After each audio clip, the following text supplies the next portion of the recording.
नमस्कार दोस्तों, स्वागत है आपको विराट क्लासेस यूट्यूब चैनल पे। मैं हूं वीरेंद्र विराट। और आप लोग का जो आज 17 फरवरी का जो मैट्रिक जो एग्ज़ाम हुआ फर्स्ट सिटिंग का, तो फर्स्ट सिटिंग जो हिंदी का जो क्वेश्चन है, हम आप लोग को इसका सॉल्यूशन दे रहे हैं। और आप लोग आराम से इसको मिला लीजिएगा, बिल्कुल एकदम सही और सटीक जवाब एकदम इसमें बता रहे हैं।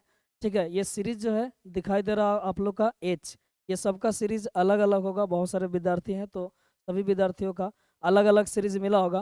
तो अपना सीरीज देख लीजिएगा। सीरीज का मतलब अलग अलग सीरीज रहने का मतलब क्वेश्चन आगे पीछे नंबरिंग होगा। बाकी सब क्वेश्चन यही है, सेम टू सेम है। बस किसी का मान लीजिए सीरीज ये एच है, किसी का सीरीज आई होगा, किसी का ए होगा, किसी का बी होगा। तो मान लीजिए ए में सीरीज में जो क्वेश्चन नंबर 1 में होगा वही बी में, सपोज दैट मान लिया जाए वो 10 में होगा। यानी क्वेश्चन का नंबरिंग केवल अलग अलग होगा, पर क्वेश्चन सबका वही है। तो आप लोग को मिला लेना है। चलिए, एच सीरीज का हम सॉल्यूशन दे रहे हैं। ठीक है, यानी सब सीरीज वाले आप लोग मिला ले जाएगा, तो हम बिल्कुल सही और सटीक जवाब यहाँ पे दे रहे हैं। तो चलिए बिना विलंब किए, ये फर्स्ट सिटिंग का है, ध्यान में रहे, फर्स्ट सिटिंग जो हुआ, इसके बाद हम आप लोग को सेकंड सिटिंग का भी सॉल्यूशन दे देंगे। तो देखिए, सबसे पहला क्वेश्चन जो है, ये सब विशेष पढ़ने की आवश्यकता नहीं है, चलिए ध्यान देते हैं। चलिए, तो एच सीरीज में देखिए 1 से 100 तक प्रश्न है। और 1 से 100 तक जो प्रश्न है उसमें आपको 50 क्वेश्चन का जवाब देना था। लेकिन चलिए हम 100 में 100 क्वेश्चन को समझाते हैं, आप लोग देखिएगा। ठीक है, पहला सवाल यहाँ पे बताया गया है कि जिसे जीता नहीं जा सके, ठीक है, जिसे जीता नहीं जा सकता है, वाक्य खंड के लिए एक शब्द का वाक्य खंड के लिए एक शब्द क्या होगा। यानी जिसे जिसे जीता ना जा सके उसे क्या कहते हैं। अनेक शब्दों के लिए एक शब्द इसी को कहते हैं। तो जिसको आप जीत नहीं सकते, ठीक है, आलोच्य के मतलब जिसको आलोचना नहीं कर सकता, भेद के मतलब जिसको भेद नहीं सकते, अखाद्य का मतलब जिसको खाया ना जा सके। ठीक है, लेकिन यहाँ पे अजय, अजय का मतलब जिसको आप जीत नहीं सकते, यानी जिससे जीता नहीं जा सकता है उसे क्या कहेंगे, अजय। यानी पहला का जो आंसर होगा वो बॉल होगा, मतलब बी हो जाएगा। ठीक है, ये जो लगाए होंगे उनका सही है, बी है। चलिए अगला सवाल है दूसरा, कि जिसका तेज निकल गया है ना, उसके लिए वाक्य खंड के लिए एक शब्द क्या है। तो जिसका तेज निकल गया है, ठीक है, जिसका तेज निकल गया उसे क्या कहेंगे। तो जिसका तेज निकल गया हो उसे हम कहते हैं निस्तेज। ठीक है, ऑप्शन नंबर बी, यानी दो का भी क्या हो जाएगा आपका, बी हो जाएगा। ठीक है, दो का भी आंसर क्या हो जाएगा आपका, बी हो जाएगा। ठीक है, ऑप्शन नंबर 2 का भी बी होगा और एक का भी बी था। क्वेश्चन नंबर 3 का अगर बात करूं, क्वेश्चन नंबर 3 की अगर बात करें, तो कायर शब्द का विलोम है। ठीक है, कायर शब्द का उल्टा, कायर शब्द का उल्टा क्या होता है। ठीक है, तो कायर शब्द का उल्टा, ये तो बिल्कुल सिंपल सा क्वेश्चन है, नीडर। ठीक है, नीडर का मतलब नहीं डरने वाला, कायर का मतलब डरने वाला। चलिए, तो क्वेश्चन नंबर 3 आपका हो गया। क्वेश्चन नंबर, अब आगे चलते हैं। ठीक है, क्वेश्चन नंबर नेक्स्ट चलते हैं, क्वेश्चन नंबर 4। 4 में आप लोग देखिएगा, क्वेश्चन नंबर 4 को देखेंगे हम लोग। तो क्वेश्चन नंबर 4 कहता है कि ज्योति शब्द का विलोम क्या होगा। ठीक है, ज्योति शब्द का विलोम क्या होगा। तो हम लोग जो है से इसका डायरेक्ट आंसर देते चलेंगे, क्योंकि अब आपको उतना समय है नहीं, क्योंकि आगे भी आप लोग को तैयारी करना है। तो केवल आप आंसर मिला लीजिएगा। ठीक है, और बाकी टेंशन नहीं लेना। देखिए, बहुत सारे विद्यार्थी होंगे जो आंसर मिलाएंगे, बाद में सोचेंगे थोड़ा गड़बड़ हो जाएगा, तो बाद में उनको लगेगा कि से मेरा गलती हो गया, एग्जाम खराब हो गया, और बाद में वो उसमें मतलब उसका डिस्टर्ब होगा। तो ऐसा नहीं सोचना है। अगर आपका थोड़ा बहुत गलत भी हो जाता है तो आगे के सब्जेक्ट में उसको मेंटेन करना है, मतलब मेकअप करना है। चलिए ठीक है, तो अगला सवाल क्या कहता है कि ज्योति शब्द का उल्टा क्या होगा, ज्योति शब्द का उल्टा क्या होगा। ठीक है, तो ज्योति शब्द का जो उल्टा होता है, विलोम जो होता है, वो तम होता है। ऑप्शन नंबर डी आपका सही है, 4 का डी। ठीक है, ये सीरीज कौन सा है, एच है। कोई भी सीरीज होगा आप मिला लीजिएगा, देख लीजिएगा ज्योति का उल्टा क्या होता है, तम होता है। अच्छा, जंगम शब्द का उल्टा पूछ रहा है। 5वां नंबर क्वेश्चन है कि जंगम शब्द का उल्टा क्या होगा। तो जंगम शब्द का उल्टा जो होता है वो अस्थावर होता है। ठीक है, यानी 5 का एप्पल, 5 का क्या हो जाएगा, एप्पल हो जाएगा। 4 का क्या है, डॉग है। चलिए 5 क्वेश्चन हो गए। क्वेश्चन नंबर नेक्स्ट हम लोग चलेंगे, नेक्स्ट क्वेश्चन में चलिएगा। अगला सवाल है क्वेश्चन नंबर 6, 6, 7, 8। चलिए देखते हैं क्वेश्चन नंबर 6। क्वेश्चन नंबर 6 का था पुष्प का पर्यायवाची शब्द क्या होता है। पुष्प का पर्यायवाची शब्द क्या होता है। क्वेश्चन नंबर आपका 6 है, तो पुष्प का पर्यायवाची शब्द जो होता है वो होता है प्रसून, यानी ऑप्शन नंबर बी। आगे कहता है कि सरस्वती का, क्वेश्चन नंबर 7, सरस्वती का पर्यायवाची शब्द क्या होता है। सरस्वती का पर्यायवाची शब्द क्या होता है। ठीक है, क्वेश्चन नंबर कौन सा आपका, 7 नंबर क्वेश्चन, और 7 का जो आंसर होगा आपका ये होगा। ठीक है, वागीस, वागीस होता है, सब वागीसा इसमें दे दिया है, वागीसा, लेकिन वागीस होता है। ठीक है, वागीस मतलब यही है, आपका ऑप्शन नंबर ये है। नेक्स्ट क्वेश्चन का आता है घर का पर्यायवाची शब्द क्या होता है। घर का पर्यायवाची, क्वेश्चन नंबर 8। ठीक है, क्वेश्चन नंबर 8 का जो आपका करेक्ट जो आंसर होगा वो बी हो जाएगा, ये है। ठीक है, ये का मतलब होता है घर। ठीक है, प्रवाची शब्द है। क्वेश्चन नंबर 8 का करेक्ट आंसर आपका क्या हो जाएगा, बी। चलिए, मुझे उम्मीद है कि आप इसको बढ़िया से मिला लीजिएगा। नेक्स्ट क्वेश्चन की अगर हम बात करें, क्वेश्चन नंबर चलते हैं 9 में। चलिए, क्वेश्चन नंबर 9 देखते हैं। तो क्वेश्चन नंबर 9 की कहता है, कौन निम्नलिखित में कौन सा शुद्ध वाक्य है। ठीक है, निम्नलिखित में कौन सा वाक्य शुद्ध है। ठीक है, क्वेश्चन नंबर 9। तो क्वेश्चन नंबर 9 को हम लोग देखते हैं, शुद्ध वाक्य को पूछ रहा है। ठीक है, तो आपका कहता है, हम लोगों की तो नाके कट गए, ये शुद्ध नहीं है। हम लोगों की तो नाके कट गए, ये कोई शुद्ध अच्छा वाक्य नहीं है। कोयला जलकर राख हो गया, जब जल ही गया तो फिर जलकर राख हो गया, ये भी शुद्ध नहीं। मैं तकलीफ भोगता हूँ, मैं इसे कह सकता हूँ कि मैं तकलीफ में हूँ। ठीक है, भोगता हूँ, भोगना ही कौन शुद्ध नहीं है। यानी आपका जो शुद्ध की बात करें तो राम को पुस्तक पढ़ना चाहिए, ये आपका शुद्ध हो जाएगा, ऑप्शन नंबर बी। ठीक है, ऑप्शन नंबर बी। अगर बात करते हैं क्वेश्चन नंबर 10 में, निम्नलिखित में कौन सा शुद्ध शब्द है। तो एक कृत्रिम ऐसे नहीं होता या शुद्ध है, सूरज भी ऐसे नहीं होता है, आपकी अगर बात करें धुआं भी ऐसे नहीं होता है, तो वाहिनी, वाहिनी एक शब्द ऐसा है। ठीक है, क्वेश्चन नंबर 10 जो होगा ये आपका करेक्ट आंसर होगा वाहिनी। ठीक है, वाहिनी जो है शुद्ध है, मतलब सही से लिखा हुआ, बाकी सब अशुद्ध लिखा हुआ।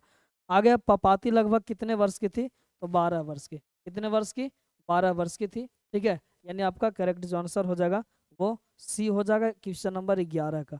11 का आंसर क्या हो जाएगा आपका, सी हो जाएगा। क्वेश्चन नंबर 11 का आंसर क्या हो जाएगा, सी हो जाएगा। ठीक है, क्वेश्चन नंबर 11 का आंसर क्या हो जाएगा, सी।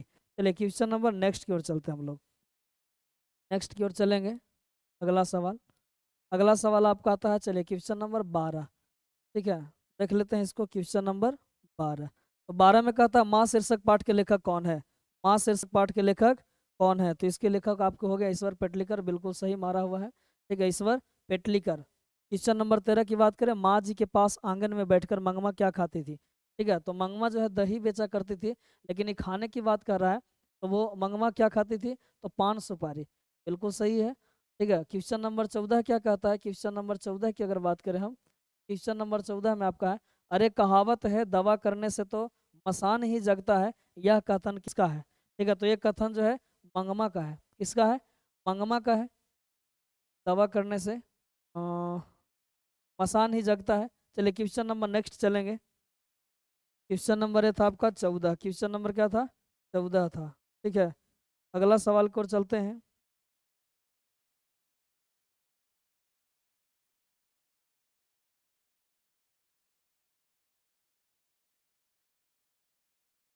चलिए, रसूलन भाई कौन थे।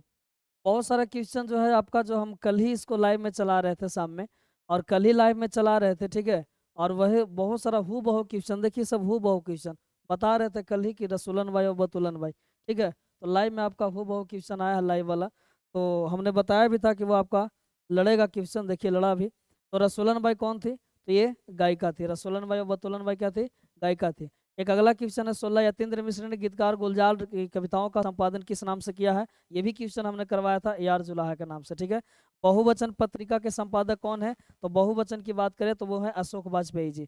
ठीक है, 17 नंबर क्वेश्चन का ऑप्शन हो जाएगा आपका ए, अशोक वाजपेयी जी। ठीक है, बहुवचन पत्रिका के संपादक कौन है, अशोक वाजपेयी जी। चलिए, क्वेश्चन नंबर नेक्स्ट चलते हैं, 17 तक आपका हो गया, क्वेश्चन नंबर 17 तक। ठीक है, क्वेश्चन नंबर 17 हो गया। अगला सवाल चलते हैं, 18 में आ जाइए। शहर अब भी संभावना है, किन की रचना है। ठीक है, शहर अभी संभावना है, ये किन की रचना है। ठीक है, क्वेश्चन नंबर 18, इसका आंसर हो जाएगा आपका अशोक वाजपेयी का ही है। किनका है, अशोक वाजपेयी जी का है। ठीक है, तो 18 का आंसर आपका हो जाएगा सी। चलिए, क्वेश्चन नंबर नेक्स्ट की ओर चलते हैं। नेक्स्ट में आ जाइए, निम्नलिखित में इस पाठ की विधा जो है निबंध है। चलिए आ जाइए, देख लेते हैं जरा, इसको देख लेते हैं हम लोग। 19 का जो हो जाएगा आपका करेक्ट आंसर। ठीक है, तो निम्नलिखित में किस पाठ की विधा जो है निबंध है। तो मछली तो कहानी है, बहादुर भी कहानी है, भारत माता आपका कविता है, तो यही एक ऑप्शन बचता है जो बिल्कुल करेक्ट होगा, नाखून क्यों पढ़ते हैं। 20वां क्वेश्चन है, the caste in India their mechanism किसकी रचना है। तो ये आपका आंसर हो जाएगा भीमराव अंबेडकर। क्या हो जाएगा, भीमराव अंबेडकर। ठीक है, अगला सवाल है, फुफेरा शब्द में कौन सा प्रत्यय है। ठीक है, तो इसमें एरा प्रत्यय होता है। क्या होता है, एरा प्रत्यय। प्रत्यय मतलब जो लास्ट में लगता है उसे क्या कहते हैं, एरा बोलते हैं, ठीक है, प्रत्यय बोलते हैं, क्या बोलते हैं, प्रत्यय बोलते हैं। तो किसका आपका करेक्ट जो आंसर हो जाएगा वो सी हो जाएगा, एरा। चलिए नेक्स्ट क्वेश्चन की ओर हम लोग चलेंगे। अगला सवाल जो है, चलिए पढ़ाकू, क्वेश्चन नंबर 22। क्वेश्चन नंबर 22 में पढ़ाकू शब्द में कौन सा प्रत्यय है? तो पढ़ाकू में कौन सा प्रत्यय है, ठीक है। क्वेश्चन नंबर आपका आ गया 22, तो 22 नंबर क्वेश्चन का आपका करेक्ट जो आंसर होगा बी हो जाएगा, आकू, ठीक है, पढ़ाकू।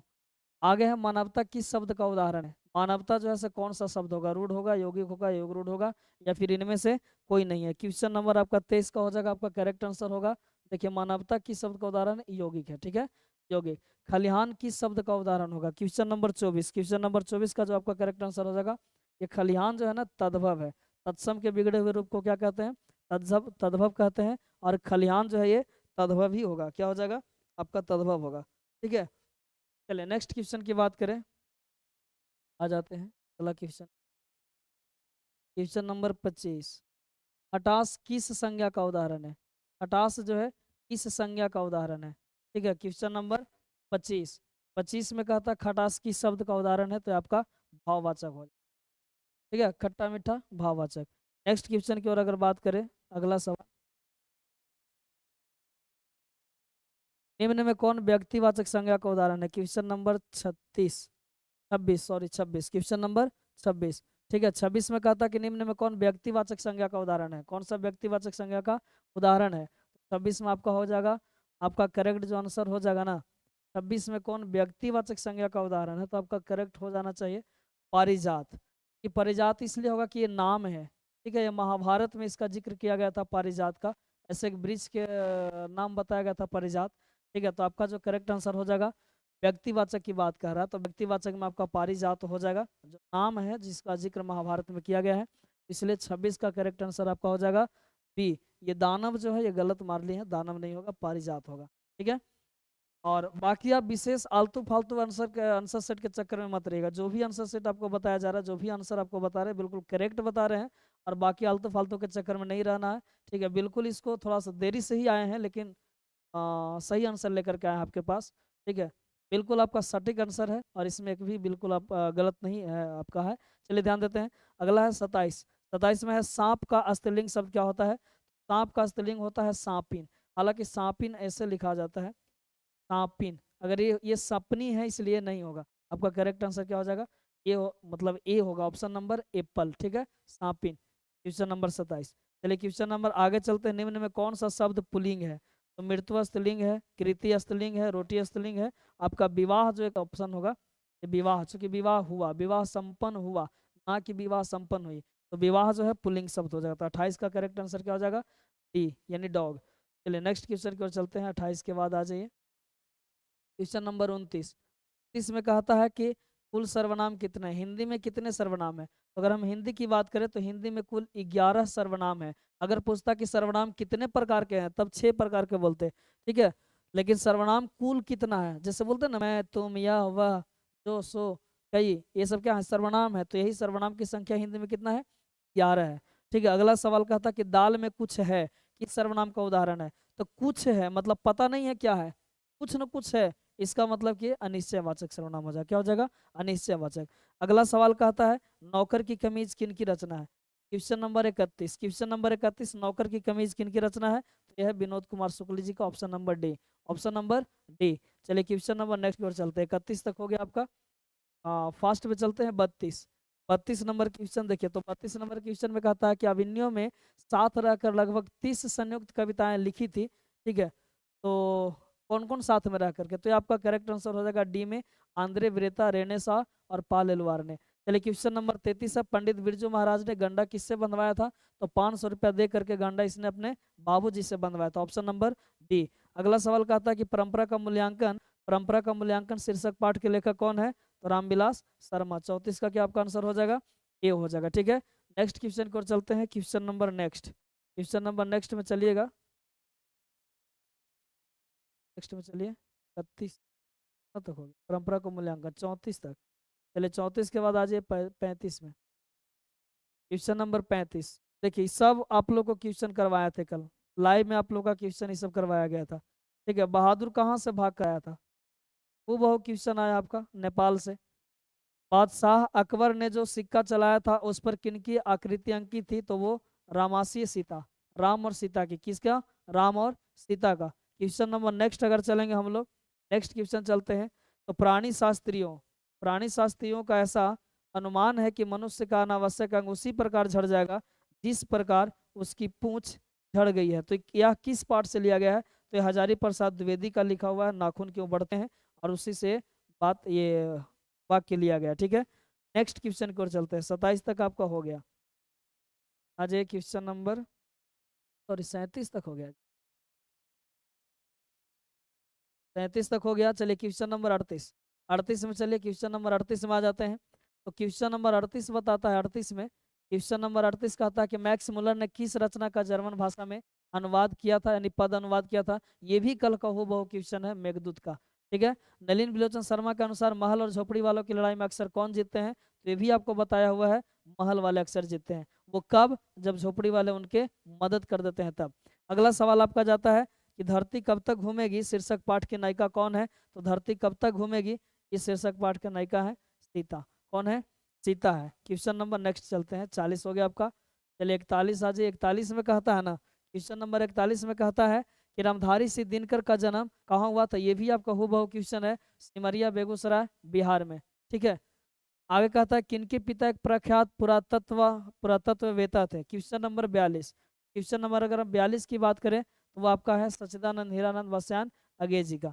अगर अगला सवाल की बात करें 43 में, एक ब्रिज की हत्या शीर्षक कविता के कवि कौन है? तो एक ब्रिज की हत्या कुंवर नारायण। कौन है? कुंवर नारायण। 43 का आंसर क्या हो जाएगा आपका?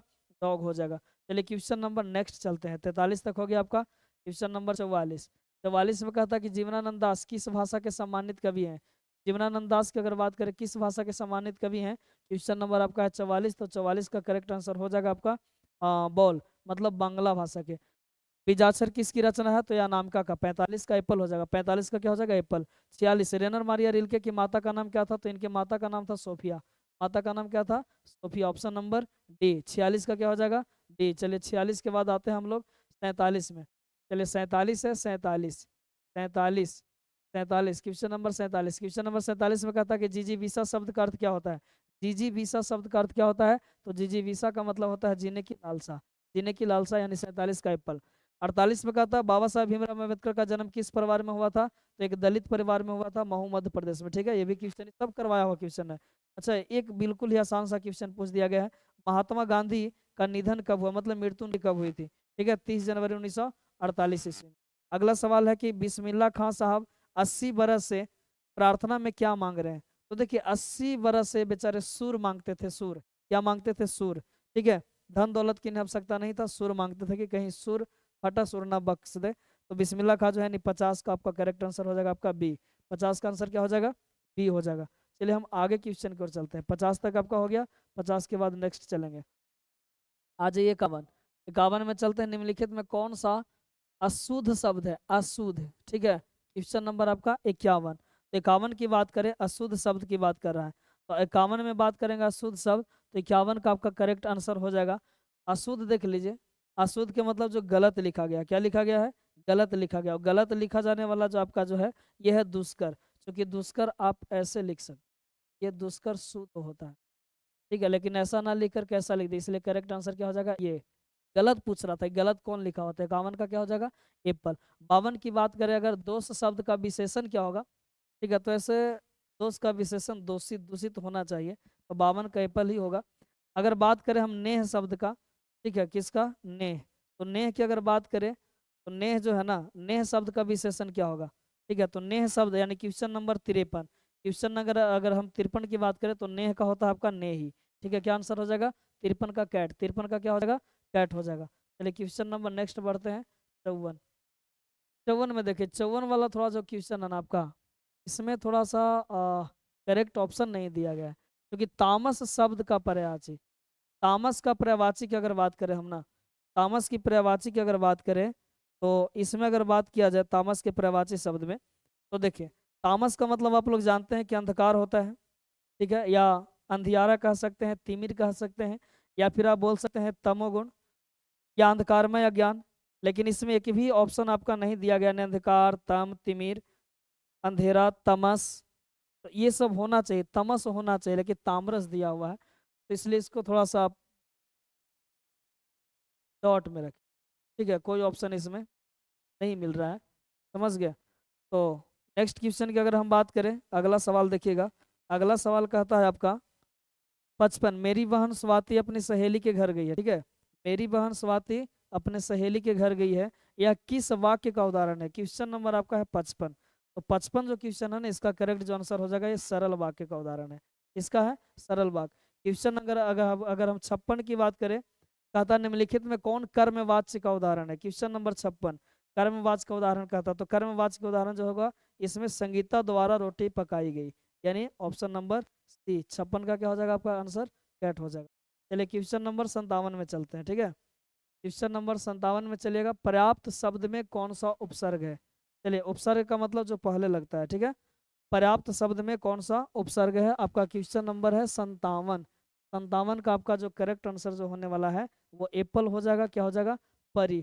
ठीक है, क्या हो जाएगा? परी। ऐसे तो पर्या होता है, पर्या, लेकिन पर्या इसमें ऑप्शन में है नहीं, इसलिए परी हो जाता है। परी भी होता है, पर्या भी होता है, लेकिन ऑप्शन में परी है, इसलिए आपका परी ही रहेगा। आघात शब्द में कौन सा उपसर्ग है? तो अगर हम आघात की बात करें, इसकी बात करें, आघात की बात करें, तो आपका आघात में हो जाएगा आ जोड़ घात होता है, यानी आ पहले लगने वाला क्या होगा? आ। 58 का बॉल हो जाएगा।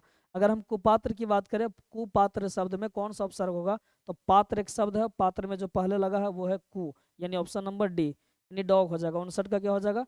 डॉग। चलिए अब चलते हैं 60 में। ऑप्शन क्वेश्चन नंबर 60, लुटिया शब्द में कौन सा प्रत्यय है? तो लुटिया की अगर बात करें, तो लुटिया शब्द में जो आपका प्रत्यय है या, क्या हो जाएगा? लुट में या मिल गया तो बन गया लुटिया। सुमित्रानंदन पंत किस बात के कवि है? तो कल ही बताया था आप लोग को, छायावादी कवि। ठीक है, आपका ग्रुप में भी भेज दिया गया था और बताया भी गया था, छायावादी कवि थे सुमित्रानंदन पंत। यानी 61 का जो आपका करेक्ट जो आंसर है, वो है कौन सा आंसर? एप्पल, है ना। 61 का क्या हो जाएगा? एप्पल हो जाएगा। चलिए क्वेश्चन नंबर अगर 62 की बात करें, हिरोशिमा शीर्षक पाठ के रचनाकार कौन है? तो अगेय जी हैं। ये देख लेते हैं आपसे इसको। क्वेश्चन नंबर 62 का अगेय जी होगा, यानी 62 का कैट। क्या हो जाएगा? 62 का कैट हो जाएगा। ठीक है, 62 का आपका करेक्ट आंसर हो जाएगा कैट। चलिए, कैट सही मारा हुआ है। क्वेश्चन नंबर 63 चलते हैं। 63, क्वेश्चन नंबर 63 में आ जाइए। 63 क्वेश्चन कहता है ना कि निम्न में कौन कवि आदिवासी लोक कविताओं के भी अनुवादक हैं? तो यह है सुमित्रानंदन पंत। अगर नेमत शब्द का अर्थ की बात करें, तो नेमत का मतलब होता है ईश्वर की देन। ठीक है, ईश्वरीय शक्ति, यानी ईश्वर की देन। क्वेश्चन नंबर 64 का कैट हो जाएगा। 65 की बात करें, उदात शब्द का अर्थ क्या होता है? तो उन्नत, यानी उन्नत किस्म का। ठीक है, क्वेश्चन नंबर आ जाइए आप 65 के बाद 66। चलिए 66, क्वेश्चन नंबर 66 का देखिए। 66 में कहता है कि श्यानप, क्या चीज? श्यानप शब्द का अर्थ क्या है? तो श्यानप ये घनानंद जी का है, यानी चतुराई। श्यानप का मतलब होता है चतुराई, ऑप्शन नंबर सी। अगर नेक्स्ट हम बात करते हैं आगे, तो आपका 67 है, गुरु नानक को किस मुगल सम्राट से मुलाकात हुई थी? बाबर से। अगला सवाल कहता है कि हाटक मैं देखूं भरा बसे अंग्रेजी माल, इस पंक्ति के कवि कौन है? तो प्रेमघन, बद्री नारायण चौधरी उर्फ प्रेमघन जी, उर्फ कौन? प्रेमघन जी। ठीक है, तो क्वेश्चन नंबर आपका 68 हो गया। चलिए 69 में आ जाते हैं। क्वेश्चन नंबर 69, 69 में कहता है हस्तलिपि किसे कहते हैं? तो हस्तलिपि मतलब हाथ से लिखे जाने वाले लिखावट को क्या बोलते हैं? हस्तलिपि कहते हैं, यानी करेक्ट आंसर आपका हो जाएगा डॉग। साखी मतलब साक्षी, साक्षी शब्द का हिरोशिमा से लिया गया है, इसका मतलब गवाही। क्या हो जाएगा? गवाही। 70 का ऑप्शन का आंसर क्या हो जाएगा?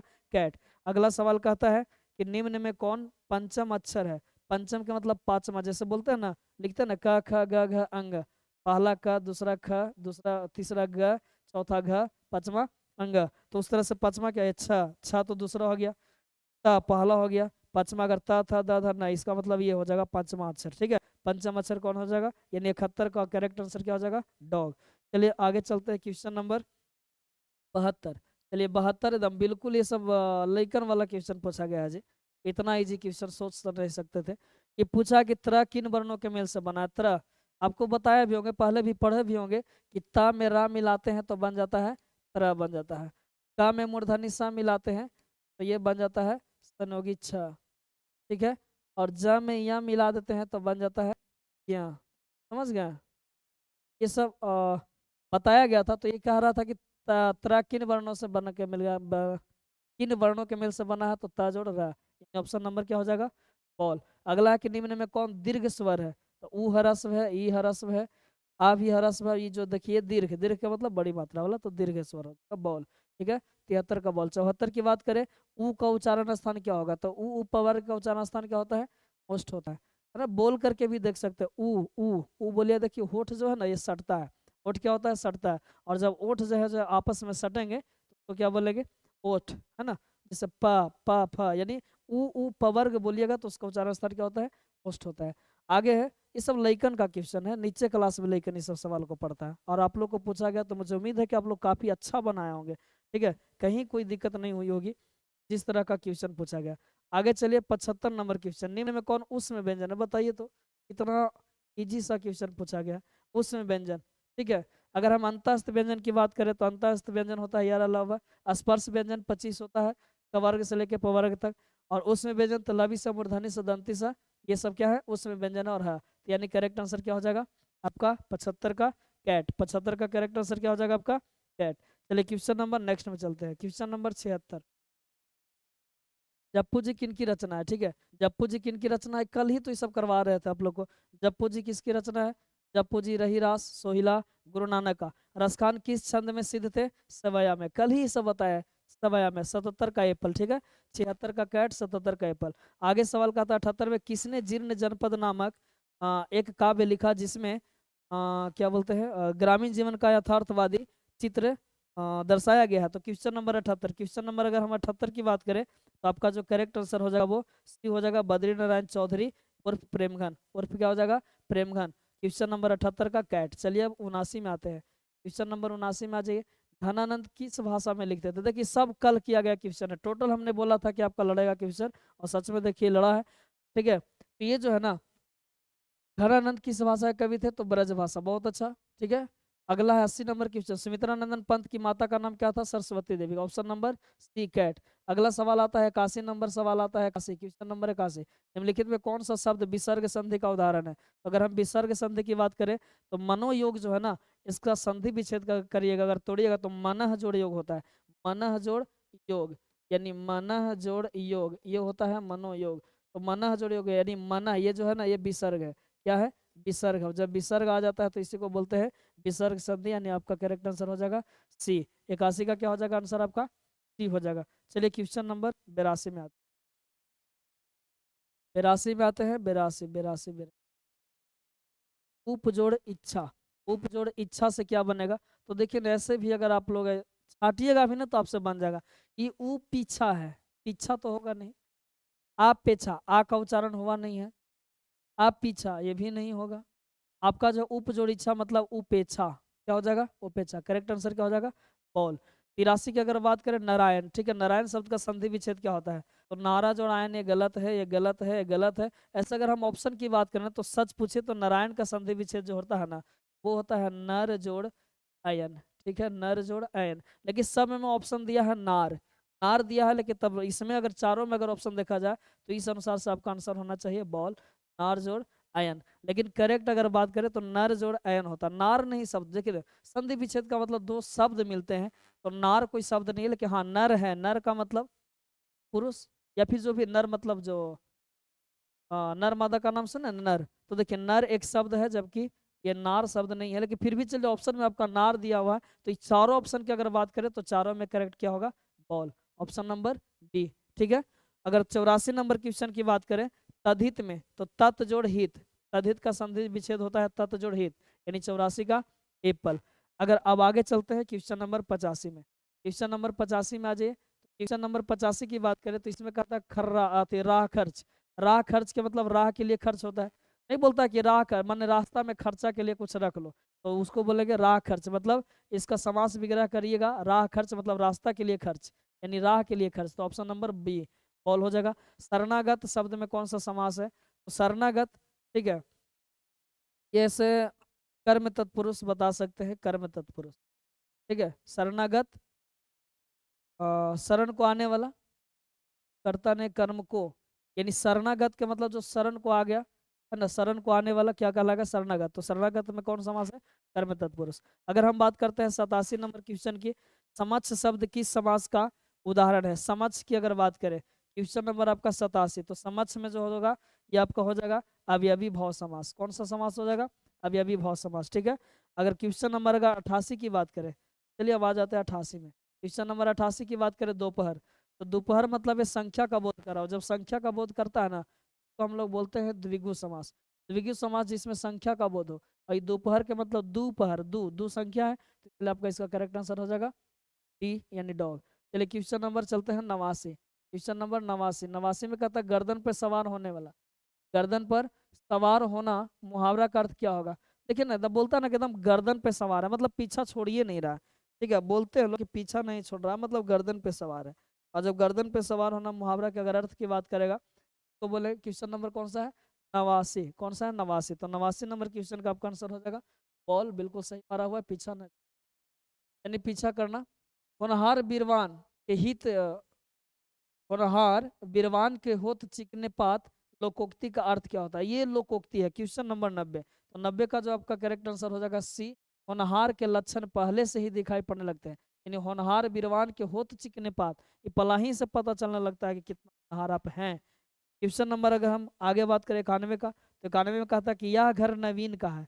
यह घर नवीन का है, यह किस विशेषण का उदाहरण है?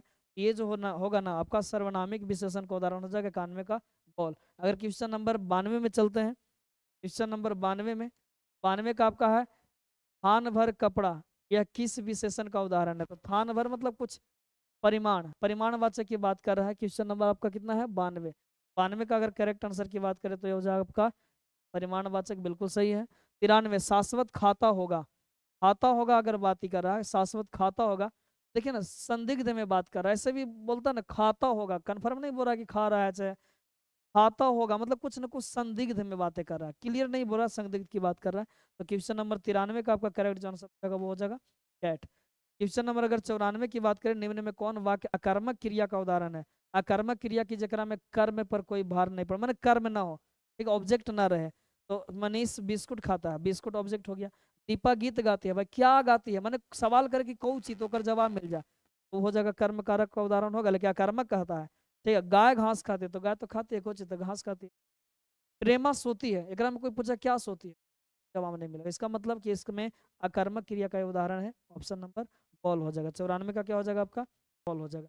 चलिए क्वेश्चन नंबर आ जाते हैं 95 में। नंबर 95, क्वेश्चन नंबर 95 में देखिएगा आप लोग, कहता है कि खरगोश बिल से बाहर निकला। खरगोश कहाँ से निकला? बिल से बाहर निकलता। तो जब खरगोश बिल से बाहर निकलता है ना, तो बिल से बाहर निकलेगा आपका में जो है बाहर निकलता है खरगोश। अब बिल से जब बाहर निकलेगा खरगोश तो इसमें अपादान कारक, जहां से कोई निकलता है तो उसको क्या बोलते हैं? अपादान कारक।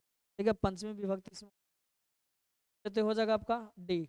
तो जिस छंद में 4 चरण और प्रत्येक चरण में 16-16 मात्राएं होती है उसे कौन सा छंद कहेंगे? तो ये नाम ही देखो ना, 4-4, तो 4 से 4 और 4 से चौपाई, तो क्या हो जाएगा? सी। 96 का कैट हो जाएगा। 96 का क्या हो जाएगा आपका आंसर?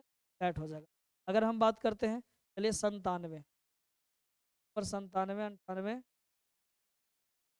97 नंबर क्वेश्चन, जहां वर्णों की एक या अनेक बार आवृत्ति हो वह कौन सा अलंकार कहलाता है? ठीक है, तो एक या एक से अधिक बार जब, अनेक बार जब जहाँ पे वर्ण का उच्चारण होगा मतलब आएगा तो उसको अनुप्रासन, कौन सा अलंकार कहते हैं? 97 का आपका करेक्ट आंसर हो जाएगा एप्पल। 98 की बात करें, किससे हम वर्गीय व्यंजन भी कहते हैं? तो स्पर्श व्यंजन को वर्गीय व्यंजन भी कहते हैं। स्पर्श व्यंजन को क्या बोलते हैं? वर्गीय व्यंजन। 98 का एप्पल। अगर बात करें 99 का, तो 99 नंबर क्वेश्चन है, निम्न में कौन अल्प प्राण है? ठीक है, अल्प प्राण और महाप्राण। तो अल्प प्राण और महाप्राण अगर पढ़े होंगे, अल्प प्राण की अगर बात करें तो आपका ये बा जो है ना, बा जो होता है अल्प प्राण होता है, अल्प प्राण। ठीक है, जिसमें ऐसे भी देखिए ना, बोलने में जो थोड़ा सा कम भार पड़ेगा ना, आप बोलिएगा ठ, ज्यादा जोर पड़ रहा है, भ फ, मतलब आपको एनर्जी मिल रहा है, अंदर से लेना पड़ रहा है, तो वो हो जाएगा महाप्राण। अगर अल्प प्राण की जिसमें एकदम कम मात्रा का हो जाना, जैसे प, तब आराम से एकदम अल्प प्राण हो जाएगा। महाप्राण में थोड़ा सा ज्यादा एनर्जी लगेगा, तो महाप्राण है ठ भ भ, महाप्राण, जबकि बा क्या है? अल्प प्राण। चलिए क्वेश्चन नंबर 99 में 100 में आ जाता है। क्वेश्चन नंबर 100 क्या कहता है? क्वेश्चन नंबर 100 कहता है कि निम्न में कौन महाप्राण है? महाप्राण, तो देखिए कि बोलिएगा तो आपको ज्यादा एनर्जी, ठीक है, तो महाप्राण की अगर बात करें तो देखिए, अगर आप बोले क्या एनर्जी कम लग रहा है, कम लग रहा है, यहाँ कलर कम लग रहा है, लेकिन बोलेगा ध थोड़ा सा अंदर से एनर्जी लगेगा, इसका मतलब कि ये जो है सर, तो आपका उम्मीद है कि 100 में 100 ऑब्जेक्टिव समझ गए होंगे। अगर हम बात करें सब्जेक्टिव का तो थोड़ा सा, इसमें तो देखिए इसमें कुछ करना नहीं है, गद्यांश को पढ़ना है, अब पढ़ करके, हाँ पढ़ करके और इसको जवाब देना है। ठीक है, तो इसको तो आराम से आप जवाब दे दीजिए। जैसे कह रहा है कि प्रेमचंद कौन है, यहाँ पे साफ लिख है प्रेमचंद हिंदी के महान साहित्यकार है, आपका आंसर हो गया प्रेमचंद कौन है, साहित्यकार है। ठीक है, उसके बाद कहता है प्रेमचंद की रचनाओं में किस झलक दिखाई पड़ती है, तो यहाँ पे पढ़ लीजिए कि इनकी रचनाओं में भारतीय समाज और संस्कृति की झलक दिखाई पड़ती है। तो इतना इजी आपका पूछा गया है, देखिए तो इतना इजी वाला पूछा था, लइकन भी इसको देख करके और बता सकता है इनकी रचनाओं में भारतीय समाज और संस्कृति की झलक दिखाई पड़ती है। अगला सवाल कहता है प्रेमचंद किन रूपों में चर्चित है, तो यानी कहने का मतलब ये है ना कि आप इसको देखिए, पढ़िए और पढ़ करके एकदम आसान सा है, इसको आप आराम से बना लीजिएगा, तो इसको बताने की दिक्कत नहीं है। मेन ऑब्जेक्टिव होता है, ऑब्जेक्टिव अगर आप सोल्यूशन बढ़िया से कर लें, इसी को लेकर खोजता है। बाकी सब्जेक्टिव को छोड़ दीजिए, सब्जेक्टिव क्या होता है ना, इसको मिलाने की आवश्यकता नहीं है। आप चूंकि सब्जेक्टिव मतलब आप अपने मन से लिखे हैं, और अपने मन से कोई जरूरी नहीं है, आप अपने तरीके से अलग अलग तरीके से लोग लिखते हैं, अलग अलग तरीकों से सभी विद्यार्थी लिखते हैं। तो ऑब्जेक्टिव में कोई करेक्ट आंसर नहीं मतलब मिलाना है कि वो ऐसे बुक में दिया हुआ है तो हम ऐसे लिखें, वो सब सही है, आप जैसे लिखें वो आपका सही है। ठीक है, यानी सब्जेक्टिव की बात ना करें, क्योंकि सब्जेक्टिव सब अपने अपने तरीके से लिखता है। मेन ऑब्जेक्टिव होता है जिसका सबका आंसर एक ही होता है, पर सब्जेक्टिव में सबका आंसर एक नहीं होता है। आपका मन कुछ है, किसी का दिल दिमाग कुछ और है, सब अपने अपने तरीके से लिखता है, और ऐसे भी लिखा जाता है, अपने शब्दों में ही उत्तर देना है। चलिए ठीक है, तो इसमें उम्मीद है कि सब आप लोग बना लिए होंगे, बाकी कोई खास क्वेश्चन वैसा था नहीं। ठीक है, चलिए तो अब आगे आप लोग लग जाइएगा, आगे की परीक्षा में लग जाइए, और बाकी इसके बाद शाम में आज आप लोग का लाइव चलेगा। ठीक है, हम विदा लेते हैं, सेकंड सीटिंग का भी आपको आंसर सेट लागू कर देंगे, बता दूंगा। चलिए धन्यवाद, बहुत बहुत धन्यवाद, थैंक यू। इसको आप लोग शेयर कर दीजिएगा अधिक से अधिक। Bye bye.